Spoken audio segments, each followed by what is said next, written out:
ఆయన సాయానికి హద్దులు లేవు, ఆయన సిద్ధాంతాలకి సరిహద్దులు లేవని మరొకసారి ప్రూవ్ అయింది. ఇంతకీ ఆ హద్దులేంటి, సరిహద్దులేంటి అని కనుక మనం ఖచ్చితంగా మాట్లాడుకోవాల్సిన అవసరం ఉంది. కాబట్టి ఈరోజు ఈ కమ్ టు ద పాయింట్ కార్యక్రమంలో అయితే నేను ఆ పాయింట్ తీసుకొచ్చా. అయితే సభ్యత్వ నమోదుకు సంబంధించి ఉద్యమీ కార్యక్రమాన్ని నిజంగా ఒక ఉద్యమంలా చేపడుతున్నారా అంటే మరి ఇది ఎంతవరకు సక్సెస్ అయింది అనే దాని మీద ఖచ్చితంగా మాట్లాడుకోవాలి. కాబట్టి మాట్లాడేసుకుందాం. అయితే పవన్ వ్యూహం అయితే సక్సెస్ అయిందా అంటే ఎస్, రెండవ అడుగు. దేనికి? జాతీయ నాయకత్వానికి రెండవ అడుగు పడిందా అంటే ఎస్ అని ఖచ్చితంగా చెప్పొచ్చు. ఏ విధంగా అంటారా? ఉదాహరణలతో సహా చెప్తాను. అయితే ఈ వీడియో మాత్రం చివరి వరకు చూడండి. మీ అభిప్రాయాన్ని కామెంట్ రూపంలో తెలియచేయండి. ఎందుకంటే కార్యకర్తలు, జనసేన కార్యకర్తలు ఎలా పనిచేస్తున్నారు, ఈ ఉద్యమీ కార్యక్రమాన్ని ఏ విధంగా ఉద్యమంగా ముందుకు తీసుకువెళ్తున్నారు అనేది అందరికీ తెలియాల్సిన అవసరం ఉంది. మిగతా పార్టీల కార్యకర్తలు వేరు, ఈ జనసేన పార్టీలో ఉన్నటువంటి కార్యకర్తలు వేరు అని అందరికీ తెలియాలి. ఎందుకంటే సభ్యత్వ నమోదు ప్రతి పార్టీలో జరుగుతుంది. కానీ ఉద్యమీ పేరు ఏమైతే పెట్టారో అదేవిధంగా ఒక ఉద్యమంలో సాగుతోంది. కాబట్టి ఈ ఉద్యమం ద్వారా ఎంతమంది, ఇందాక సరిహద్దులు అన్నాను కదా, ఏ సరిహద్దులు దాటింది ఈ పవన్ కళ్యాణ్ వ్యూహం, సిద్ధాంతాలు అనేది ఖచ్చితంగా మాట్లాడుకుందాం. ఇక పాయింట్లోకి వెళ్ళిపోదాం. అయితే పాయింట్లోకి వెళ్లే ముందు మనం ఎప్పట్లాగానే గత వీడియోకు సంబంధించి కామెంట్లో ఒక మంచి కామెంట్ గురించి అయితే మనం ఖచ్చితంగా మాట్లాడుకుంటాం కదా. అయితే నిన్న నేనేం చెప్పాను అంటే కావలి ఎమ్మెల్సీ గ్రీష్మ గారు చాలా ధైర్యంగా ముందుకొచ్చి నో పవన్ నో పవర్ అంటూ చాలా పాజిటివ్గా మాట్లాడారు. కనీసం ఆవిడకన్నా సీనియర్ నాయకులు చాలామంది ఉన్నారు, కనీసం ఒక్కళ్ళు కూడా మాట్లాడలేదు. కాకపోతే చంద్రబాబు నాయుడు గారికి తెలుసు వాస్తవం ఏంటి, పవన్ కళ్యాణ్ వల్లే ఈ రోజు అధికారంలో ఉన్నాము అంటే పవన్ కళ్యాణ్ చొరవ వల్లే అన్న విషయం ఆయనకి తెలుసు. అలాగే నారా భువనేశ్వరి గారికి తెలుసు, అలాగే నారా లోకేష్ గారికి తెలుసు. నేను చెప్పింది ఏంటంటే గ్రీష్మ గారికి పోలుస్తూ ఈమె కన్నా సీనియర్ నాయకులు ఉన్నారు కదా, కనీసం వాళ్ళలో ఎవరు స్పందించలేదు, స్పందించి ఉంటే బాగుండేది అని పెడితే ఒక 2-3 కామెంట్స్ అయితే బండ బూతులతో అయితే పెట్టారు. ఆ బూతులు కూడా ఏంటంటే నేను చెప్పలేను, మీరు వెళ్ళి చూడండి కావాలంటే, నిన్న చేసిన వీడియోకి సంబంధించింది అది. అయితే అటువంటి వర్డ్స్ వాడటం ఎందుకు? నేను చెప్పింది ఏమిటి అంటే ఒక వ్యక్తి మీకు మంచి చేశాడు కాబట్టి ఆ వ్యక్తి గురించి చెప్పండి. మీ వార్తాపత్రికల్లో, మీ ఛానల్స్లో ఆ వ్యక్తి చేస్తున్న మంచి పనుల గురించి చెప్పండి అని అన్నాను తప్ప నేనేమీ అనలా. నేను అన్నదేంటి, ఆ వీడియో పూర్తిగా చూడకుండా మీరు కొద్దిగా చూసేసి ఇష్టం వచ్చినట్టు కామెంట్ పెట్టేస్తే ఎలాగా? నేను చంద్రబాబు నాయుడు గారికి గుర్తుంది పవన్ కళ్యాణ్ ఏం చేశాడో, వాళ్ళ కుటుంబ సభ్యులకి గుర్తుంది పవన్ కళ్యాణ్ గారి గొప్పతనం ఏంటి అనేది చెప్తూనే గ్రీష్మ గారి కన్నా సీనియర్ నాయకులు ఉన్నారు కదా, వాళ్ళు ఇప్పటికీ కూడా కొంతమంది ధైర్యంగా ముందుకొచ్చి అరే పవన్ కళ్యాణ్ లేకపోతే మేము లేము అనే మాట మాట్లాడట్లేదు అనేది మాత్రమే నేను చెప్పాను తప్ప నేను ఎవరిని కించపరచాలి అన్న ఉద్దేశంతో నేను చెప్పలా.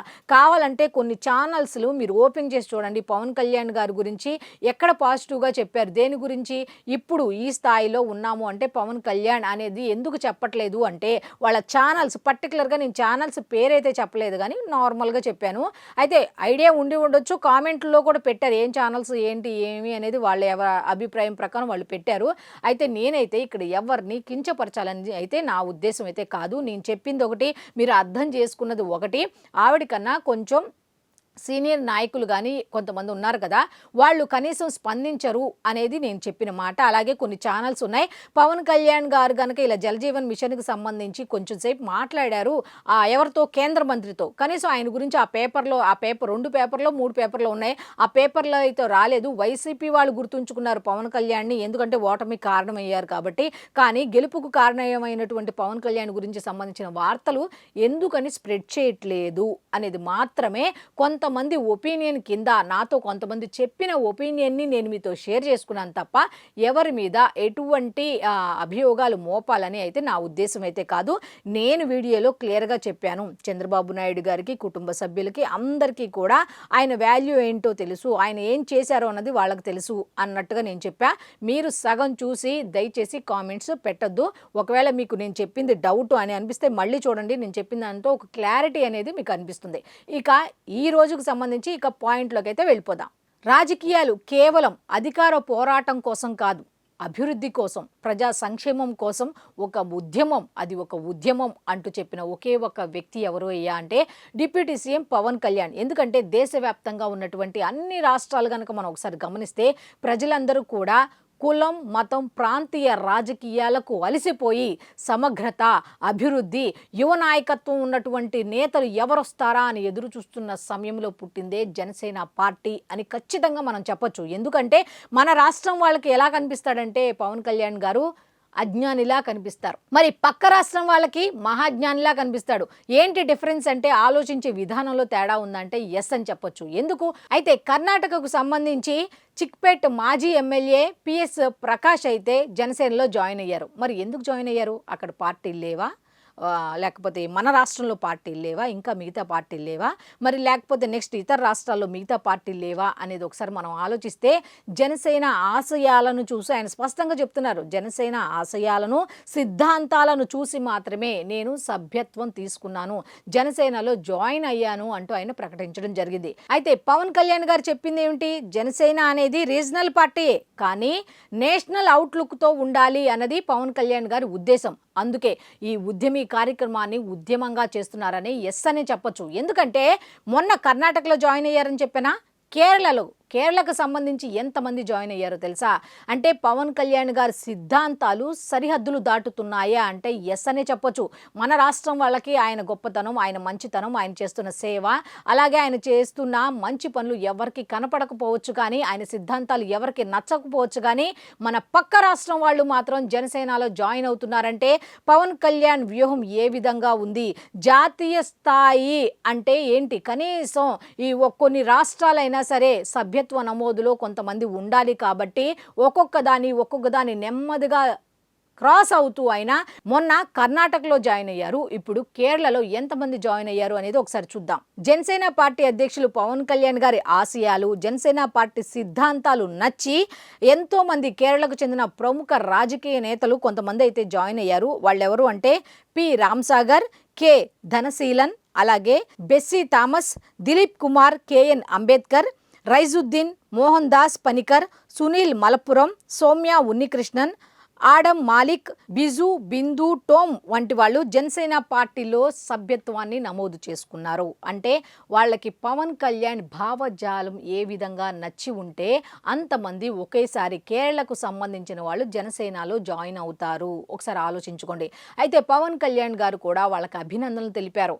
మీ నాయకత్వం, మీ ఎక్స్పీరియన్స్ కూడా నాకు ఉపయోగపడుతుంది, నా పార్టీకి ఉపయోగపడుతుంది, నా ప్రజలకు సేవ చెయ్యాలి అనే నా ఆలోచనకు మీ సహాయ సహకారాలు అందించండి అంటూ పవన్ కళ్యాణ్ గారు కూడా చెప్పడం జరిగింది. మొన్న కర్ణాటకకు సంబంధించి ఈ విధంగానే ప్రకాష్ జాయిన్ అవ్వగానే ఆయన హర్షం వ్యక్తం చేస్తూ అయితే ఆ మాట చెప్పడం జరిగింది. ఇప్పుడు కేరళకు సంబంధించిన కొంతమంది కూడా జాయిన్ అయ్యేసరికి నిజంగా ఇంకా ఎన్ని రాష్ట్రాలు మిగిలిన ఉన్నాయో మనకైతే తెలియదు కానీ ఒక్కొక్కటి అయితే ఉంది. ఆల్రెడీ జనసేన పార్టీ అంటే ఏమిటి అనేది కేరళ, మహారాష్ట్ర, బీహార్, అట్లాగే ఒడిస్సా, తమిళనాడు వరకు చేరింది. చాలామంది జాయిన్ అవుతున్నారు కూడా. అయితే మిగతా రాష్ట్రాలు కూడా స్ప్రెడ్ అవ్వాలని చెప్పి మనం కూడా కోరుకుందాం. ఎందుకంటే జాతీయ నాయకత్వం, ఆయన సేవ కేవలం తెలుగు రాష్ట్రాలకు మాత్రమే కాదు, దేశవ్యాప్తంగా సేవ ఉండాలి. ఆయన పేరు మారు బ్రోగాలి అంటే ఎందుకంటే పనిచేసే వాళ్ళు కాబట్టి కేవలం ఆయన సేవా దృక్పథం అనేది రాష్ట్రాలకు మాత్రమే కాదు, జాతీయ స్థాయిలో ఉండాలి అని చెప్పి మనం కూడా కోరుకోవాల్సిన అవసరం ఎంతైనా ఉంది. ప్రధానమంత్రి నరేంద్ర మోదీ గారు ఎన్డీఏ కూటమికి సంబంధించి ఎటువంటి నిర్ణయం తీసుకున్నా ఖచ్చితంగా పవన్ కళ్యాణ్ గారి సూచనలు సలహాలు తీసుకుంటున్నారా అంటే ఎస్ అనే చెప్తున్నారు. చాలా మంది సీనియర్ నాయకులు ఏ విధంగా చంద్రబాబు నాయుడు గారిని అప్రోచ్ అవుతున్నారో అదే విధంగా పవన్ కళ్యాణ్ గారిని కూడా అప్రోచ్ అయ్యి ఆయన వాళ్ళ ఇద్దరు సూచనలు సలహాలు తీసుకుంటున్నారు. అంటే పవన్ కళ్యాణ్ గారి స్థాయి జాతీయ స్థాయిలో ఆల్రెడీ ఉంది. మరి సభ్యత్వ నమోదు కూడా చాలా మంది జాయిన్ అయి తీసుకుంటే ఇంకా ఆ స్థాయిలో అయితే దేశానికి సంబంధించి సేవలు అందించే అవకాశం ఉంటుంది. కాబట్టి పవన్ కళ్యాణ్ గారి వ్యూహం మాత్రం నా భూతో నా భవిష్యత్తు అని చెప్పొచ్చు. ఎందుకు అంటే రాష్ట్ర స్థాయి ఎంతసేపు ప్రాంతీయ పార్టీ అని ఆలోచిస్తారు కానీ రాష్ట్ర స్థాయి వరకే ఉండాలా పనిచేసే వాళ్ళ గొప్పతనం అంటే కాదు, నేషనల్ స్థాయిలో ఉండాలి. కాబట్టి పవన్ కళ్యాణ్ గారు ఎప్పుడైతే ఈ ఉద్యమి సభ్యత్వ నమోదు కార్యక్రమాన్ని నిజంగా నిర్వహించారో చాలామంది కార్యకర్తలు కానీ లేకపోతే ఆ పార్టీకి సంబంధించిన వాళ్ళు కానీ ఒక ఉద్యమంగా భావించి ముందుకు తీసుకువెళ్తున్నారు. సో మనం కూడా మిగతా రాష్ట్రాల వాళ్ళు కూడా జాయిన్ అయ్యి జనసేన ఎప్పటికైనా జాతీయ స్థాయి పార్టీకి ఖచ్చితంగా చేరుకోవాలని అయితే మనం కూడా కోరుకుందాం.